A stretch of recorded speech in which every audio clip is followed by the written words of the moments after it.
Bueno, ya son las 7:05 y pues estamos entrando a la tertulia, a este espacio de reflexión que cada semana, cada viernes abrimos aquí en la tercera de En Contacto para ponerle a usted en perspectiva los temas de la semana, los asuntos que a lo largo de la semana pues fueron noticia, los comentamos aquí, los presentamos a usted y lo hacemos pues como ya escuchaba usted, con la opinión de los expertos, de los analistas, y a mí me da mucho gusto que me acompañen esta tarde aquí dos contertulios ya habituales, que ya tenía días que no venían a la tertulia, pero se entiende, mire usted, son académicos.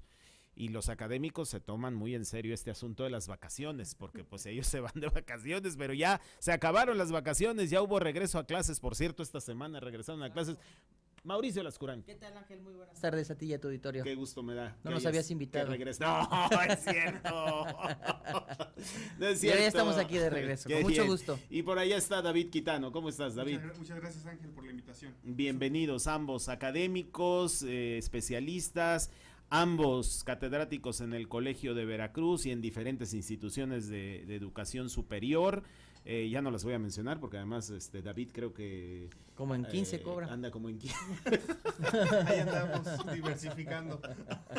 Como en 15. Sí, más o menos. En línea, presencial, semipresencial, Sabatino, abierta, nocturna, todo. ¿no? Todo. Ahora que ya se pueden hacer hasta hologramas, no sé si Sí, vieron claro. que ya en Estados Unidos. Sí, es cierto.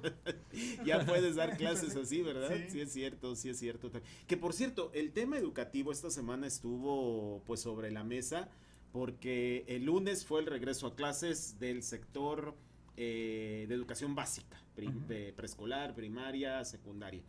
Y ese día además estaba anunciado, ¿cómo podríamos llamar? Para emular a Tolkien, el retorno de la reina, ¿no? Sí, el retorno del Bester.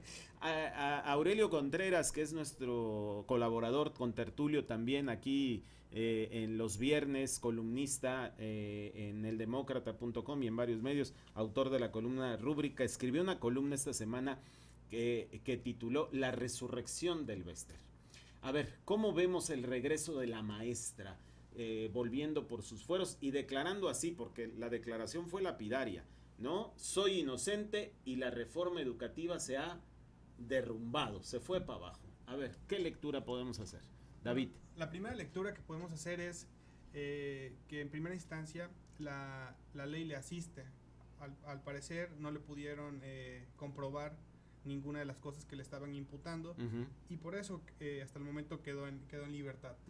Sin embargo, sigue mostrando el poder político que ella contiene y como casualidades del destino, precisamente el día en el cual regresan la mayoría de los estudiantes en el país a las aulas, a clases, ella precisamente hace un épico mensaje donde se rasga las vestiduras diciendo que es inocente y que va a pedir la destitución, de la reforma educativa, claro. Bueno, es la reforma, la reforma estrella, es la reforma emblemática de este gobierno, del gobierno del presidente Peña. Sí, ¿no? porque transversalmente se emparejaba con los esquemas de competitividad, porque hay una relación entre la educación de calidad y los niveles de competitividad de la economía.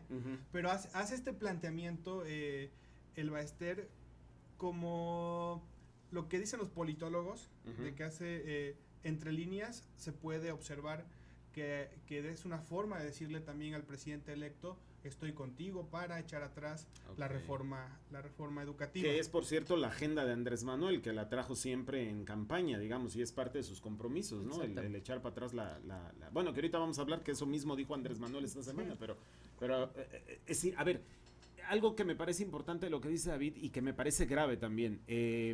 A ver, el Bester Gordillo estuvo en proceso, que no presa, hay que hacer la aclaración, 5 años. Sí. Y aclaro no presa porque pasó en la cárcel realmente muy poco. O sea, creo que fueron 2 meses, 3 meses, y luego de ahí se fue que por problemas de salud estuvo recluida en el hospital y luego arraigo domiciliario por la edad, etcétera. El chiste es que formalmente, digamos, en prisión no estuvo, digamos.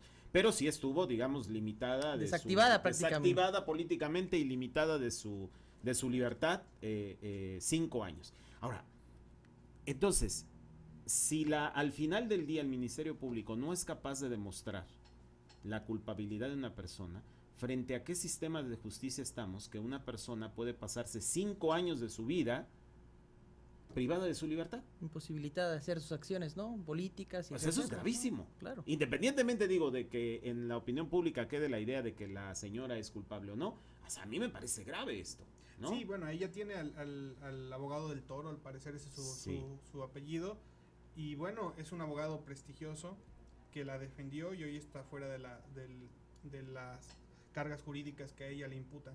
Pero ¿qué pasaría con personas como Mauricio, como yo, como cualquiera de nosotros, que nos escuchan, que no pudiéramos pagar un abogado de ese calibre, pues, si siguiéramos ahí por una cuestión que a lo mejor en ningún momento se llega a comprobar? Claro. Fíjate que más allá también de este aspecto del poder judicial, ¿no? De que cómo es posible que sin que sepamos si eres o no culpable, de momento estás privada de tus acciones políticas, ¿no? Y ejercicios de tu libertad en general. A mí lo que me llama mucho la atención, Ángel, David, es realmente cómo una sola persona tiene la capacidad de decidir, bueno, la reforma va para atrás, ¿no? Eso es ¿Qué tamaño de señora, ¿no? Ahora, el otro aspecto es que el CENTE apoyó abiertamente la reforma educativa en todo este proceso. La dirigencia que quedó después del Bester, ¿no? En principio, el que representa el CENTE, por lo tanto, supongo que el CENTE también daba esa fuerza y de apoyo a la reforma, y de repente, bueno, sale y bueno, eso no existió. Incluso en los primeros momentos que se daban por, bueno, que ya estaba virtualmente ganador el Andrés Manuel López Obrador, el dirigente del CENTE dice, bueno, hay que replantearnos otra vez la reforma educativa. Entonces, me parece que volvemos a los sindicatos de los 70s y de los 80s, que hacia donde va el interés de cada uno de los intereses de los sindicatos, hacia allá van a tomar las decisiones, ¿no? Claro. Hoy tenemos un presidente que abiertamente ha dicho que la reforma educativa, si no va para atrás, pues por lo menos van a replantearse la parte laboral de esta reforma. Y por lo tanto, un sindicato tan poderoso como el CENTE en un inicio estaba a favor de una reforma con un presidente, Peña Nieto, y hoy que ya están en vísperas de que salga Peña Nieto y entre Andrés Manuel López Obrador, el mismo sindicato se está poniendo en contra de lo que apoyó. Llega su dirigente, su lideresa pues tradicional, histórica, y de repente dice, esto va para atrás. A mí me parece que es atroz realmente que una persona como ella pueda decidir un futuro y una transformación que hay que verlo bueno, por lo menos las intenciones de la reforma educativa eran buenas. La otra es, que lo vamos a analizar al ratito, es qué efectos ha tenido esa reforma, claro, ¿no? Ahorita lo vemos. Vamos a la primera pausa porque ya nos cayó el corte, pero regresamos enseguida. Retorno del Bester, de la reforma educativa, de las implicaciones que tendrá. Y a ver, decías tú, Mauricio, incluso ahorita aquí fuera del aire, cuando estábamos en la pausa comercial, ¿qué tamaños tiene esta señora para declararse ella capaz de echarle abajo, de echarle en cara al presidente Peña su capacidad de echar abajo la reforma educativa? Claro, al parecer es como una venganza de me metiste, me anulaste mi libertad durante 5 años, yo seré la encargada de echar abajo ese proyecto con el cual, bueno, Peña Nieto se ha colocado una estrellita como su mejor reforma, como su gran aportación. Y creo yo que podría ser muy peligroso, como le estábamos comentando, porque en realidad volvemos otra vez al esquema, como les comentaba yo, de los sindicatos muy influyentes, que se mueven conforme a los intereses, y como también lo comentamos, la política muchas veces no es de voluntades, sino de intereses, ¿no? La política real, y me parece que podría ser peligroso para la educación, ¿no? Que estos sindicatos retomaran otra vez algunas de las acciones que tenían ya hechas antes de la reforma, o que hacían antes de la reforma, por ejemplo, el vender o el dar Heredar plazas sí, o vender sí. plazas. O asignarlas directamente. Me parece que uno de los grandes logros de esta reforma fue precisamente eso, quitarle ese poder o esa función a los sindicatos y tratar de realmente escoger a los mejores candidatos para los alumnos, ¿no? Si no se ha llegado a ese punto, o si no sabemos cuál es el resultado de esa estrategia de la reforma, no conocemos todavía a exactitud si realmente son los mejores profesores los que están dando clases, es decir, hoy los que seleccionaron, los profesores nuevos que se seleccionaron bajo esta reforma realmente son los mejores. Bueno, pues por lo menos les vamos a quitar la oportunidad de tener a un profesor preparado, capacitado, que haya presentado un examen y que tenga las capacidades para estar al frente, ¿no? En vez de dejar a alguien que herede o que ni siquiera cumpla el perfil, pero requiere o quiere una plaza porque conoce al líder, etcétera, ¿no? Exactamente. De hecho, se habla mucho ya en algunos columnistas nacionales sobre la posibilidad de que retome la dirigencia, si tiene la capacidad o la figura jurídica para poder retomar la dirigencia. De serlo así, ella con todo lo histriónico que es, puede ser una voz muy fuerte que se sume a la voz del presidente electo para echar atrás la reforma educativa, o al menos perfeccionarla, porque si bien es cierto que es una reforma ambiciosa y que recordemos que emana fundamentalmente de aquellas reformas que la OCDE nos recomienda como país en el 2000, un estudio del 2010 y 2011 sobre por qué México no crece y no se desarrolla como las otras 40 economías que pertenecen a este organismo internacional. Entonces nos hace un estudio que posteriormente fueron todas las reformas que se aprobaron a través del Pacto por México. Entre esas destacaba de 2012, la educativa, ¿no? Porque dice, México invierte bastante en educación, sin embargo, en promedio, una persona que estudia en el África subsahariana tiene el mismo nivel educativo que los jóvenes del sur de Veracruz, de Oaxaca, de Guerrero y de Michoacán. Entonces dice, algo hay que hacer. Claro, y algo hay que corregir. Entonces empezaron a sacar indicadores, es otro tema, que no tenemos la costumbre en este país del tema de medir, ¿no? De medir. Y el medir nos vuelve, las políticas, nos da como que salpullido. Claro. Entonces empezaron, conocer el resultado es complicado, ¿no? Sin embargo, aprovecharon esa reforma que en sintonía debería ser educativa, y ese es uno de los reclamos, y yo hasta cierto punto me sumo a esto, de que fue una reforma estrictamente laboral. Más que educativa. Sí, más que atender, digamos, la parte pedagógica o de práctica docente, atendió más bien los mecanismos de ingreso, permanencia y promoción, ¿no? Dentro de lo que llaman el servicio profesional de docente. ¿Por qué hago esta aseveración? Porque inmediatamente los empezaron a evaluar si eran aptos o no para impartir clases, sin darles cursos de preparación y ese tipo de cosas. Que es el reclamo, por ejemplo, de la Coordinadora Nacional de Trabajadores de la Educación. Y que hoy nadie ha reprobado. Eso es otro. O por lo menos no sabemos, ¿no? No sabemos. De momento no sabemos, a nadie bueno, aparte todo, tenían como 2 oportunidades, y me parece que si no cumplían con las cualidades de docente, se iban a una parte administrativa, es decir, a nadie iban a correr por no pasar en los exámenes, pero me parece que efectivamente las críticas a nivel nacional en los últimos 4 o 5 años ha sido esa, ¿no? De que no fue una reforma educativa, sino más bien una reforma laboral, y obviamente tenemos todos estos problemas del CENTE, la CENTE, ¿no? Bueno, la CENTE en su momento. Y qué bueno que se pone en la mesa el tema, porque si bien está la reforma educativa, los niveles en las pruebas de PISA y todas estas no han mejorado. Exactamente. Entonces, en ese sentido se justifica que se ponga en la mesa para perfeccionarla, como cualquier política pública es perfectible. Claro. Ahora, está la idea o persiste en la idea de que la reforma va para atrás, literalmente. Incluso en esta semana también, ya que hablamos de los temas de la semana, el presidente Peña Nieto y los miembros de su gabinete recibieron en Palacio Nacional al presidente electo López Obrador y a los integrantes de su equipo de trabajo, que eventualmente formarán parte de su gabinete, ¿no?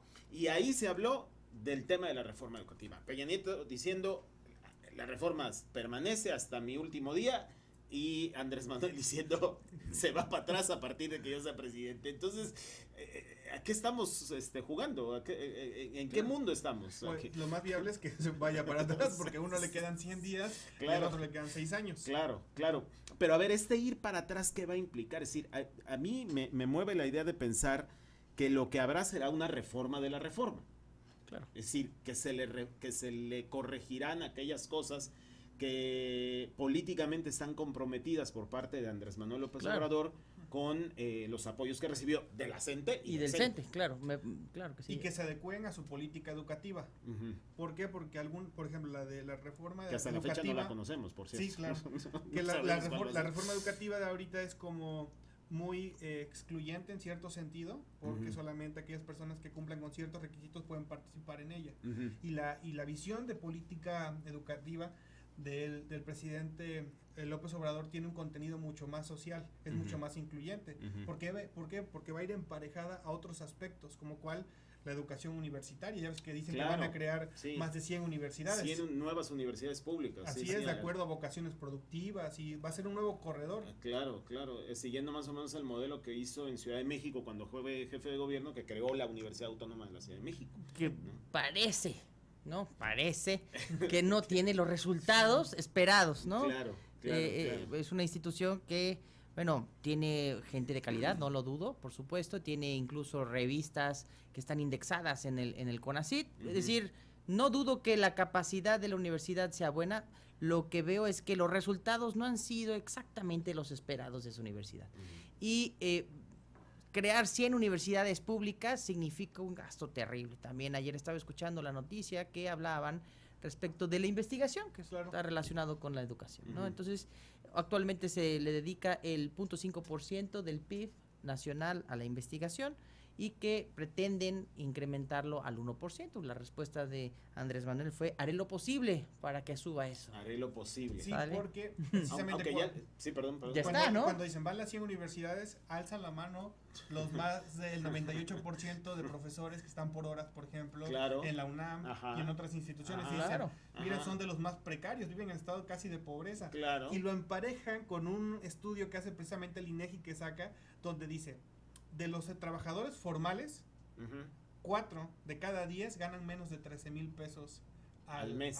De los formales. No pensemos todavía de los que están en la informalidad.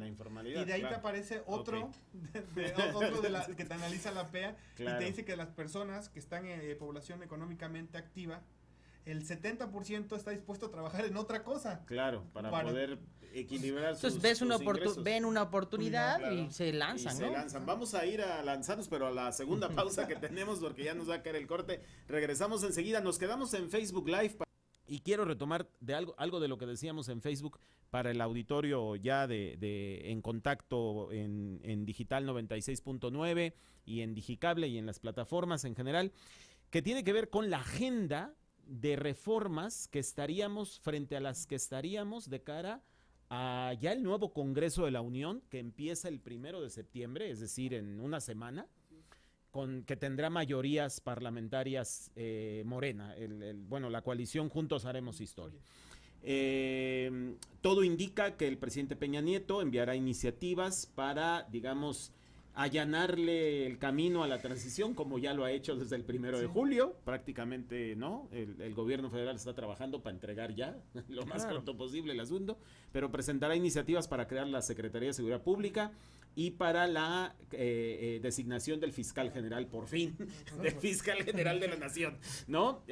Un poco a modo y gusto también pues, digámoslo así, del presidente electo, ¿no? Y de la agenda de Morena. Todo con miras al 1 de diciembre. Pero ¿qué va a pasar, por ejemplo, si en la agenda legislativa de Morena traen el tema ya de hacerle los cambios legales y o constitucionales que sea necesario hacer en materia de educación? ¿Qué es lo que va a pasar? ¿Los aprobará el Congreso y el presidente los rechazará ante qué estaríamos? Porque se pueden aprobar sin aplicarlos, eso es imposible, ¿no? O dejarlos también para el 1 de diciembre, ¿no? Porque tenemos una evaluación ahorita en puerta en noviembre. Está programada. Ya incluso por ahí un dirigente sindical aquí de Veracruz pidió que pues si los profes no van a evaluarse no haya problema, no los sancionen. Entonces, ¿ante qué estamos? Hago una prospectiva y considero que en estos que serían 2 meses, Ujú. se iría al diario de debates. O sea, estarían debatiendo como discutiendo para legitimar, lo cual es bueno. Ujú. ¿Por qué? Porque en estos dimes y diretes pueden que la reforma, echar atrás, abajo la reforma educativa no sea de manera tan estructuralista o abrupta, Ujú. sino que solamente se modifique, por ejemplo, la cuestión que sí nos interesa, que es el tema de la relación laboral, Ok. ¿vale? Ujú. Pero también yo considero que ya después de 3 años hay muchos profesores que ya se sumaron a esta dinámica, a esta nueva dinámica, y ya están pensando, ya están tomando cursos, Ujú. están con la perspectiva de evaluación. Ujú. Claro, que estos ¿Eh? mismos profesores vayan a decir, oye, yo me estoy Entonces, preparando, ¿no? ¿no? Y Bueno, ¿y qué va a pasar con Hay aquellos profesores que incluso ya fueron evaluados? Van a decir, Y que les ahora- fue muy bien. Y que les fue muy bien, y van a decir, ahora yo soy, entonces, ¿ahora qué? vamos, la competencia, ¿no? Oye, ahora cómo vamos a hacer los mismos si yo ya me preparé, Claro. ya estudié inglés, ya aprendí Ya me titulé, ya me titulé, ya claro. aprendí a usar una Ya me computadora. certifiqué, exacto, Sí, ya me ¿no? certifiqué Tomé en cursos en paqueterías, lugar de lo de carrera magisterial, Claro. lo sustituí por estas evaluaciones. Claro. Ahora, y la dotación de plazas que comentabas hace rato, Mauricio, es bien importante. ¿Por qué? Porque hay muchos egresados de diferentes licenciaturas, ya ves que a todos les dan la oportunidad de presentar el examen. el examen de ingreso, sí, y sí, no al importa si servicio vienes de profesional. la normal O no, pública ujú, o de o la privada, puede o ser de chiquita, otro, ¿cómo se llama? De otra carrera ¿De incluso, otra carrera? ¿no? Sí, sí, sí. es el examen y muchos están contentos con esos esquemas. No se duda todavía que nuestro sistema sea pernicioso a la hora de asignar de manera discrecional. Ujú. Eso creo que se sigue haciendo. Claro. Sin embargo, son más las historias de éxito de aquellos que pues, son el tecnológico más pequeño del estado, de la red Claro. de tecnológicos. El ingeniero ganó y dame mi plaza.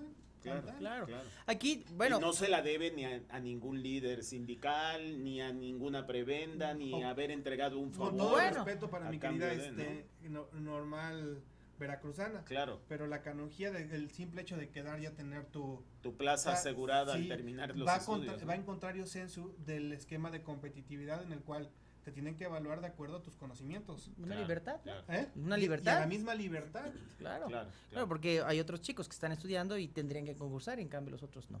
Y sobre todo también, todo esto que estábamos hablando sobre la reforma educativa y lo que puede pasar, Ujú. bueno, al final tiene que ver con un punto, ¿no? Que puede ser corrupción. ¿Sale? Claro, claro. Entonces, Que es el tema. es el tema, ¿no? La Entonces, bandera de, entonces de hay un Andrés choque, Manuel, claro, sale, eso sí. veo un choque de trenes impresionante de la CENTE, el CENTE y el sistema anticorrupción que quiere imponer AMLO en México, ¿no? Claro. Entonces, las inercias de estos dos sindicatos o de lo que estaba comentando David, de que, Ujú. bueno, hay esa designación de dedazo, ¿no? Para algunos espacios, para los profesores. ¿Qué va a pasar, no? Se nos prometió que esto se iba a terminar en estas nuevas administraciones, Ujú, No ujú. solamente la administración nacional, sino también en las estatales, en los congresos, en el Senado. Entonces, A mí, esperemos que esto tenga una trascendencia realmente fuerte en esos sistemas de designación y de los concursos de las plazas para los profesores, y de verdad se impregne esta inercia de anticorrupción, por decirlo de alguna manera, Ujú. en estos sistemas. a mí de estas reformas también me llama la atención qué rostro le va a dar México al mundo Claro. como actor. Ujú. Como actor es importante. Por ejemplo, el consenso del aeropuerto de la Ciudad de México, Ya. el efecto de riesgo país, Ujú. que es ¿E muy... incrementa? ¿El Moody's ya salió? Ajá, Moody's ya salió y es importante porque, Claro. porque la economía de este país se sostiene gracias a las exportaciones. Parece que se nos olvida, Claro. pero el 60% de la formación del Producto Interno Bruto de este país es gracias al comercio. Internacional. Interna- Y Nacional precisamente exterior, con el Telecán, ¿no? Y gracias al Telecán, claro. 70% sí, de las exportaciones mexicanas hoy van hacia los Estados Unidos. sí. Y Canadá. Estados Sobre Unidos. todo Estados Unidos. No, el 70 va a Estados 70 Unidos. va a Estados 70 Unidos. solo Wow. Estados Unidos. Wow. 73%. Por cierto, esta semana hubo noticias respecto a que todo parece indicar que va a salir bien el tema de la renegociación, por lo menos bilateralmente, México-Estados Unidos. El que del se Tratado de Libre congeló- Comercio. Fue el enviado especial de AMLO a Washington, con el negociador Ujú. principal de Trump. Y es que parece que están de luna de miel. Ellos Trump, dos. sí, Trump salió a decir, hay un discurso, me gusta México, me gusta su nuevo líder. carismático. No, tenemos diferencias, pero me voy a entender con él mejor que con el que todavía está. Bueno, así, pues así. digo. conocemos, ¿no? Las características del personaje, Claro. ¿no? Que un día dice una cosa. Un día dice al una rato cosa y otro día dice tuitea otra. otra. Pero lo que es importante es, bueno, si vamos a tratar o si se va a hacer algún tipo de modificaciones a unas propuestas que pueden ser exageradas, ¿no? Por ejemplo, hablaban de que son contratos escalofriantes de dinero, ¿no? Y que se está haciendo el aeropuerto de la Ciudad de México con proyectos que han inflado los costos. Bueno, me parece también que es una muy buena idea, ¿no? La verdad era la modernización del aeropuerto. ¿Por qué utilizar dos aeropuertos viejos?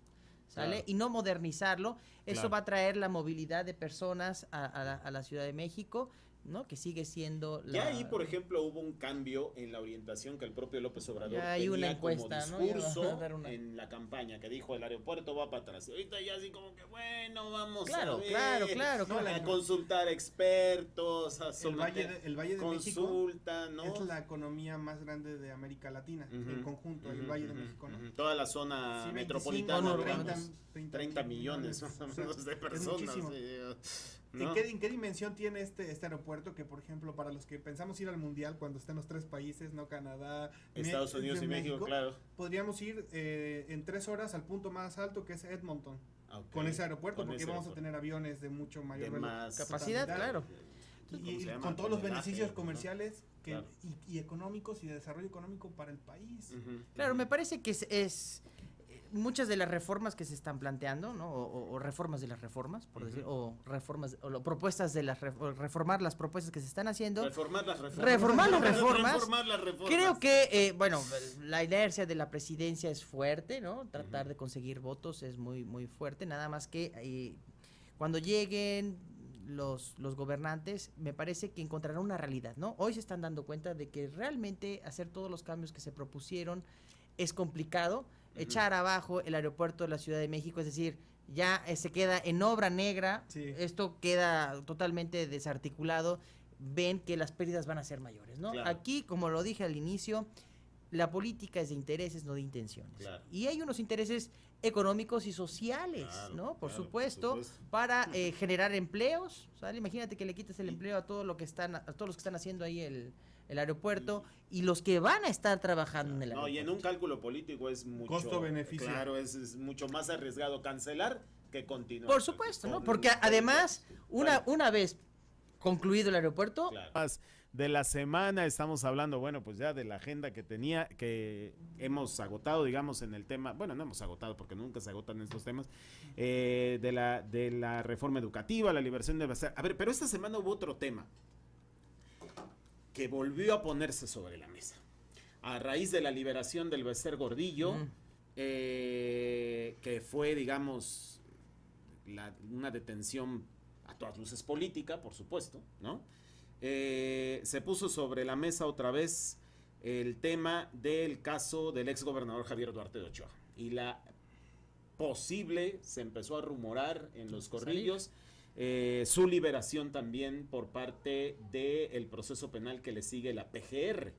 Incluso se dice que hubo una reclasificación o una reconfiguración. Yo no sé exactamente el término jurídico y ninguno de nosotros tres es abogado. Bueno, abogado, sí. sí es cierto, bueno, es licenciado en Derecho. Sí, ¿Y abogado también? Y abogado... en economía y derecho. Bueno, Sí, muy los bien, dos, los muy dos. bien. Pero, a ver, pero más allá de los técnicos, de la cuestión técnica jurídica, lo que está sobre la mesa, lo que se puso sobre la mesa fue que probablemente Javier Duarte iba a quedar en libertad, así como quedó la maestra el Bester Gordillo, y todo el mundo opina, digo, más allá de la resolución judicial en el caso del Bester, que fue una decisión política, digo, yo no sé, pero eso es lo que se piensa. Y sería lo mismo si quedara libre Javier Duarte, una decisión política. Bueno, para los que nos escuchan es muy sencillo. Tenía delitos, había Le estaban imputando ciertos delitos. Y digamos que de 10 delitos que le imputaron, no le han podido comprobar 8, entonces perdió el tiempo procesal y por lo tanto ya no se puede seguir culpando ese tipo de delitos. Básicamente eran por tráfico de influencias y todo esto. Sí. Y El viento de un huracán puede superar los 250. Se quedaron con los de carácter fiscal. Ok. Básicamente. Desvío de recursos, digamos, y ahora ya no es delincuencia organizada, sino asociación delictuosa. Así es. Que dicen, yo lo he leído, digamos, en las columnas, en las notas informativas, que es un delito que no ameritaría prisión preventiva, el de a diferencia del de delincuencia organizada, que sí amerita, pero que el de asociación delictuosa no, y que entonces ahí se le abre la puerta para que pueda seguir, no quede libre porque ya no tenga cargo, sino más bien porque su proceso penal lo podría seguir en libertad. Ahora, el gobernador Miguel Ángel Yunes salió inmediatamente a dar una declaración sobre ese tema esta semana y dijo, no hay ninguna posibilidad de que Javier Duarte pise la calle, porque en el momento en que la PGR lo deje libre, si fuera el caso, pero dijo, yo confío en que la PGR no lo va a dejar libre, lo detendríamos nosotros. Bueno, lo detendría la Fiscalía del Estado, que es autónoma, porque tiene un proceso ya penal en su contra establecido, también por otros delitos aquí, de tipo, por cierto, financiero también, por una cuestión de desvíos de recursos en la CAEP, y bueno, además ahora están en vísperas de que le acepten el tema de los delitos de desaparición forzada de personas, también, que es un delito más grave. A ver, ¿cómo vemos el caso Javier Duarte? Ya en esta última parte de la tertulia. Bueno, en lo particular me parece que es mediático, por supuesto, ¿no? Coincide todo con una revolución y el ambiente político está muy revuelto actualmente, ¿no? La que va a ser subsecretaria de gobierno, ¿Con Andrés Manuel? Con Andrés Manuel. Tatiana Cloutier, ella dijo, bueno, la ley es para todos y se debe de aplicar correcto y no solamente para unas personas específicas. Volví a escuchar la noticia y escuché bien, la ley no es para unas personas específicas, sino es para todos. ¿Qué significa? O sea, sí se equivocaron y por eso puede quedar suelto Javier Duarte. Y bueno, pues no solamente Javier Duarte, sino mucha gente que está en situaciones similares, no solamente funcionarios, sino otras personas que están ahí. Es parte del perdón que estábamos tratando de... ¿Por qué hace ruido esto? Porque en la campaña, entre los dimes y diretes, entre los diferentes candidatos decían que había un acuerdo de impunidad. Sí. En que entonces, en el momento que ganara Andrés Manuel, pusieran una lista, el Baester, Duarte, y algunos otros gobernadores, ¿no? Los otros gobernadores, sí, claro, ¿vale? claro. Porque se sumaban a este nuevo esquema. Porque aparte había el esquema de amnistía que ya lo había dicho el presidente electo. Entonces, en el momento, como que salta a la vez, en el momento que es la liberación del Baester, dicen, pues el que sigue es Duarte. Y se junta, o da la casualidad, que hay este desistimiento de estas cargas penales, ¿no? Es que, David, en política no hay casualidades. No, has hablado dos veces no. aquí de casualidades, pero en política no hay casualidades. Son intereses, ¿no? Al final hay intereses. Ahora, lo que me parece que sería absurdo es que el propio gobierno que está encerrando a una persona lo saque porque ya pasó la presión, ya perdimos, y entonces ya hay que soltar a los que realmente haya que soltar. Ahora, a ver, pero eso también tiene algo de fondo. Exactamente lo que decías al inicio. Oye, si una persona la encierras para generar un ambiente de que todos los que cometan delitos van a ir a la cárcel si son funcionarios públicos, me parece que la ley se aplica a diestra y siniestra, ¿no? Me parece que no hay los procesos, yo no soy abogado, pero los procesos exactamente no son correctos, están escogiendo a las personas para meter a la cárcel muy específicamente, y podría ser eso lamentable. Mira, lo que a mí me parece es de que en el caso concreto del exgobernador de Veracruz, me parece que fue un abuso, ¿sale? No sabemos a ciencia cierta si él fue realmente el que organizó todo este esquema, pero lo que sí se ha podido observar es en todas las cuentas públicas que hubo unos desvíos descomunales en el estado de Veracruz. Y para eso, Ángel David, debe de haber un culpable. Y el culpable para nosotros es el que está a cargo del gobierno, ¿no? Entonces, a mí me parece que fue una detención positiva, fue una detención que le dio credibilidad a las instituciones fiscales que siempre han estado desprestigiadas, y me parece que el caso debería tomarse más en serio Sí. Sobre todo para que no salgan estas personas si es que realmente son culpables. Claro. Sí, El problema sería si no lo son, ¿eh? El tema es el claro. Si no han podido Si no 10 de son 8, como culpables dice, y siguen ahí en la cárcel, pues ahí estamos. la en un solventación problema. de las carpetas de investigación. Ujú. Eso es muy delicado, porque Claro. el mismo día que pasa lo de Duarte, que se le quitan estos delitos, por así decirlo, Ujú. también aquí en Pacho Viejo, al ex secretario de Seguridad Pública, Ujú, se ujú. le quitan cierto número de delitos porque no le han podido comprobar lo que les están Imputando, porque- el nuevo ¿Pero sistema qué estamos no ahí, funciona. Antonio? ¿Qué estamos ahí? O sea, El- una deficiencia de los fiscales, una deficiencia del aparato de investigación. del aparato de investigación. Considero que es una deficiencia del aparato de investigación. Y no es se habla otra de vez reformas, justi- a estos y sistemas. es otra vez justificada. ¿Con qué? Con la reforma educativa, pero ya la universitaria.